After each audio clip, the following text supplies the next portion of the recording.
My wife said, "I'm leaving you for your brother and his inheritance money."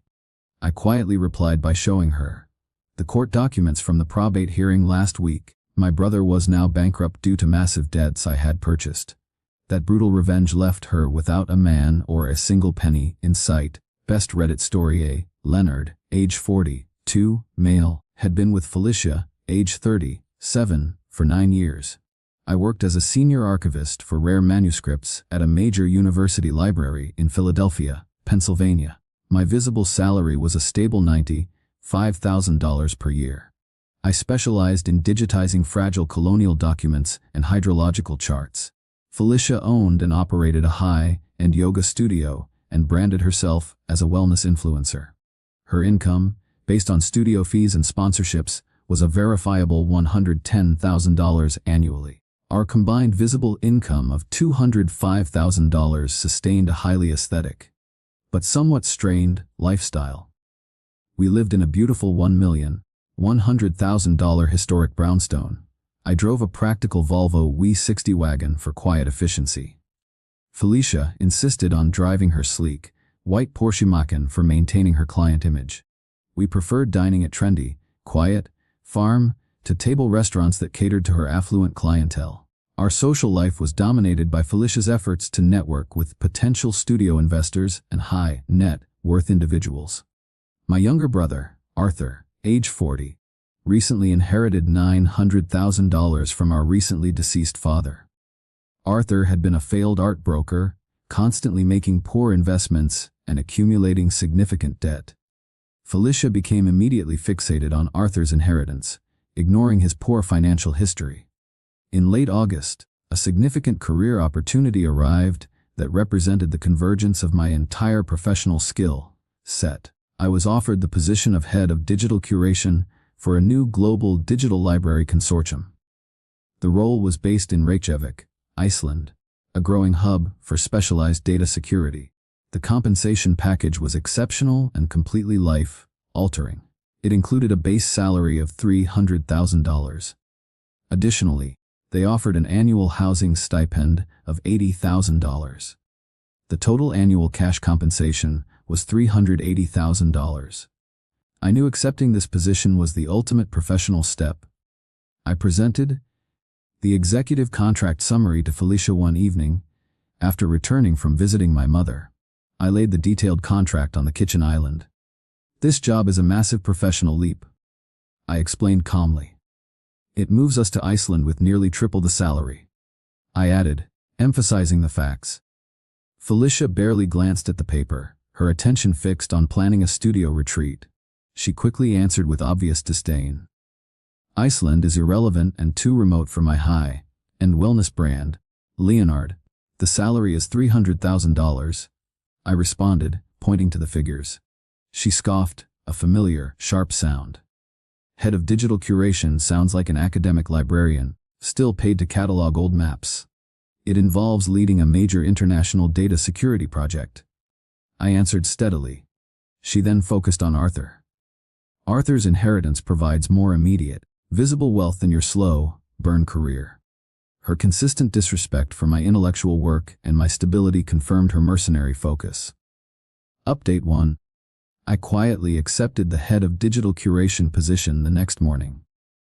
My start date was set for the last day of November, allowing 3 months for transition. I began preparing for the move and the separation without involving Felicia in any specific logistics. I knew that any premature discussion would endanger my plan. Felicia continued her pattern of repeating dismissive comments publicly. She often told her business partner, Sarah, that my new job was simply a desperate escape.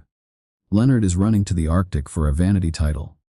Felicia commented to Sarah on a call. Sarah, who was intensely focused on studio expansion, openly sided with Felicia's view of financial risk. Our mutual friends, like Michael, a local developer, seemed to pity my career trajectory. Why trade the historic charm of Philly for some sterile glass office? Michael asked me once. Professional security requires adaptability. I replied factually. I initiated the final, decisive steps of my private preparation. I established a new, highly secure private banking account in Geneva. I began transferring the majority of my investment portfolio into this new structure. I retained the services of an experienced family law attorney, Ms. Chavez, who specialized in high asset protection.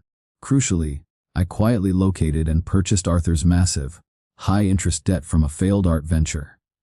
The debt, totaling $750,000, was transferred to a holding company I controlled, entirely without Arthur's or Felicia's knowledge. I was legally preparing to trigger his bankruptcy. Update 2. I announced my final, irrevocable decision on a Tuesday evening in November, just after the final legal transfer of Arthur's debt was confirmed. Felicia was at the dining table, attempting to finalize a complex sponsorship contract. I sat across from her and spoke in a steady, measured tone. "I am moving to Reykjavik at the end of the month," I stated simply. "The divorce filing is also complete." Felicia looked up, her face draining of color, instantly replaced by rage. "You cannot move me to the middle of nowhere for a librarian job." "The divorce is filed and the relocation is final," I confirmed. "This course is set." She launched into a fierce confrontation, demanding I surrender the new salary and reverse the filing. She claimed I was betraying her social standing. "This is a total betrayal of our entire shared existence," she insisted loudly. "You constantly mocked my intellectual stability," I countered calmly. She then delivered the predictable ultimatum, believing Arthur's perceived wealth was her ultimate leverage. "You must choose Philadelphia or your pathetic digital job," she demanded. She then played her final, cruel card. "My wife said, 'I'm leaving you for your brother and his inheritance money.'" I quietly replied by showing her the court documents from the probate hearing last week. My brother was now bankrupt due to massive debts I had purchased. That brutal revenge left her without a man or a single penny in sight. Update 3. The fallout was immediate and absolute for Felicia. Her calculated betrayal was met with the financial destruction of her intended escape route. She immediately cycled through disbelief and intense panic. "Arthur's inheritance is protected," she accused me frantically in a text. "The court documents confirm his debts exceed his inheritance," I replied factually. She was forced to confront the separation and the massive financial damage to Arthur. She refused to acknowledge the reality, claiming the bankruptcy was fake. This denial was quickly met by a legal notice from Ms. Chavez regarding the liquidation of joint property. I remained calm and analytically detached through the rapid process. My focus was entirely on the high-level security transition. My emotional state was stable and entirely focused on the future. Moving day arrived with quiet finality. I shipped my few personal belongings from the townhome. Felicia was absent, having flown to New York to meet Arthur and confront him about the bankruptcy. I drove my old Volvo to the airport, leaving her a final, brief letter regarding the sale of the house. My first detailed view of my new life in Reykjavik, Iceland, was one of immense tranquility and technological focus. The air was clean, the light was clear, and the city felt stable. My new office, located in the consortium headquarters, was modern and highly secure. My flat was minimalist, providing a beautiful view of the city and the surrounding mountains. The work was demanding, intellectually stimulating, and immediately rewarding. Update 4. I was quickly thriving professionally in the new, high-stakes environment. The role of head of digital curation required precise data security planning and ethical management of the consortium's vast archives. My team was highly competent and respected my technical ethics. Socially, I embraced the city's culture of quiet intellectualism. I met a new circle of friends, including Kira, a local geophysicist, and Jorn, a software developer. Financially, the $380,000 package meant my wealth was accelerating quickly, supported by the hidden assets in Geneva. I purchased a high-end, all-electric Polestar 2 for my commute, focusing on Scandinavian efficiency. My lifestyle improvement was controlled, focusing entirely on professional quality and investment. By late August, 8 months into the role, I achieved my first major milestone. I successfully secured a massive $50,000 grant from a European foundation to expand the digitization project. This success confirmed the firm's trust in my leadership. Felicia's old network began reaching out with transparent curiosity. Sarah, her friend, sent me a tentative email. "I heard the foundation job is major, Leonard." Sarah wrote vaguely. "The work is intellectually critical and well-funded." I replied politely. Michael, the developer, sent a cryptic message asking about the price of housing in Iceland.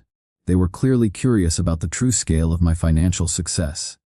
I remained polite, but entirely reserved. Update 5. In October, I cemented my professional success with a major public announcement. I was featured in a specialized archival science journal, detailing the grant win and the security protocols I had implemented. I updated my LinkedIn profile, clearly displaying my new title, Director of Digital Infrastructure. This promotion confirmed my rapid ascent in the global digital security sector. Felicia quickly learned the full, non-negotiable truth about my status and the true scale of the salary. She had mocked the job as clerical, but the evidence of my immense stature and financial success was now publicly available. She realized she had chosen a debt-ridden brother over a director. She sent a series of messages, alternating between demanding explanations and emotional accusations. "You knew Arthur was financially vulnerable," she claimed furiously. "I acted on verifiable court records regarding his debt." I responded with factual clarity. "You should have been honest about the money I signed away." She argued illogically. "I provided the contract details precisely," I countered. Sarah, her friend, sent me an explicit apology email. She confessed that Felicia had convinced her I was financially timid. "I feel completely foolish for not believing your potential," she wrote. "My sister Clara called me from the States. You defended Dad's memory from the two worst opportunists." Clara confirmed. Update 6. In late January, Felicia visited Reykjavik, claiming she was meeting an obscure wellness tourism investor. She contacted me, requesting a final meeting to discuss the future of the house sale. I agreed to meet her at a quiet, museum cafe near the historic settlement area. When she sat down, she presented a practiced narrative of emotional growth. She claimed she had spent the last year realizing her life was too focused on material pretense. "I now value intellectual stability, Leonard," she insisted softly. "I am pleased you have developed that awareness." I acknowledged neutrally. She insisted she had changed, but I referenced her past actions and the consequences of her greed. I mentioned the public record of Arthur's bankruptcy and his loss of the inheritance. "Your choice of partner resulted in his complete financial ruin," I stated calmly. I was misguided by his external promises. She tried to excuse it. I then referred to my new partner, Kira. "My new partner shares my commitment to ethical, verifiable facts," I noted.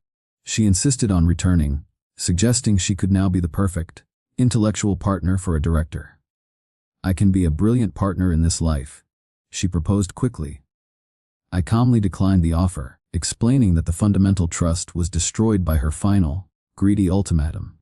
"The moral gap is now absolute and permanent," I stated the fact. Update 7. Felicia did not accept the decline gracefully. She attempted a brief, futile period of online retaliation. She posted anonymous claims on several forum sites, implying my data security protocols were flawed. She claimed my entire promotion was based on nepotism. My lawyer, Ms. Chavez, managed the attack with efficient legal documentation. Ms. Chavez immediately sent a cease and desist letter to the hosting platforms. She provided authenticated consortium documents proving my ethical appointment and the security of my data. The claims were removed quickly due to their defamatory nature. Her online claims failed completely. My colleague, Jorn, the developer, posted a factual rebuttal on the forum. He confirmed my technical integrity and the complexity of the protocols I implemented. Felicia lost all remaining credibility when the forum users noted her comments were based on obvious malice. Update 8. 1 year later, my life was stable, profoundly successful, and deeply satisfying. I was the permanent director of digital infrastructure. My wealth was securely growing. I was in a committed, highly compatible relationship with Kira, the geophysicist. Kira was intelligent, respected my specialized work, and valued my quiet integrity. Our life together was based on mutual professional respect and stability. In December, Felicia sent a final, short message. It was a brief email to my personal address.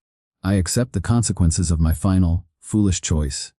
The email read, I regret losing the protection of your hidden wealth.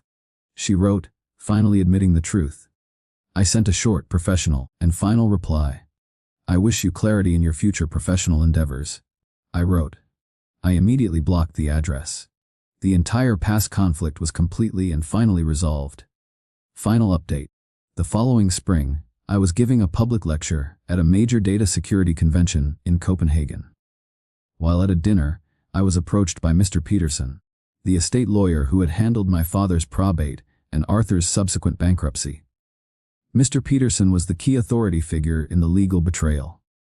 Mr. Peterson apologized to me, his expression solemn and respectful. I regret that I was unable to shield you from Arthur's and Felicia's greed. Leonard. He admitted his own mistake in underestimating the risk that Arthur's debt posed to the inheritance. He confessed that he was shocked by the sheer opportunism of Felicia. I wrongly assumed Felicia's social standing meant she was loyal. Mr. Peterson stated, I apologize for the legal complexity you faced. He added honestly. I accepted his apology, acknowledging that his admission of error was appreciated. I explained that my actions were always driven by the necessity of defending my financial stability and my professional integrity.